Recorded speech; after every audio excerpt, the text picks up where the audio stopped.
اسلام آباد local government ordinance 2026 جاری کر دیا گیا۔ صدر مملکت کی منظوری کے بعد اسلام آباد لوکل گورنمنٹ آرڈیننس جاری کیا گیا۔ مزید جانیں گے ڈان نیوز کے نمائندے طاہر شیرانی سے۔ طاہر بتائیے۔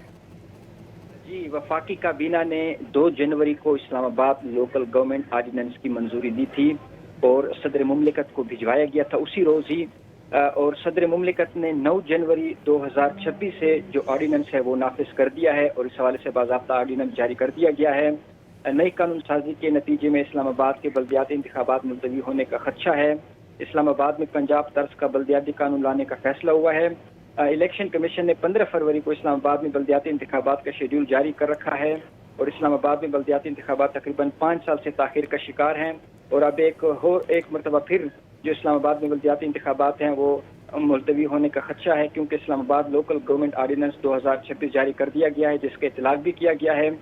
گزشتہ روز صدر نے وزیر اعظم کے ایڈوائس پر آج قومی اسمبلی کا اجلاس طلب کیا ہے، لیکن اس سے پہلے ہی اس جو آرڈیننس کا اطلاق ہے وہ کر دیا گیا ہے۔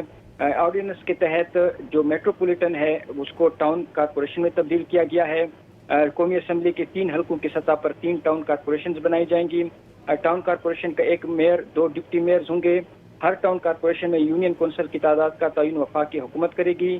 ہر یونین کونسل 9 جنرل کونسلرز 4 مخصوص نشستوں پر مشتمل ہوگی اور کارپوریشنز کی مدت 4 سال کے لیے ہوگی۔ جی بہت شکریہ طاہر شیرانی ان تفصیلات کے لیے۔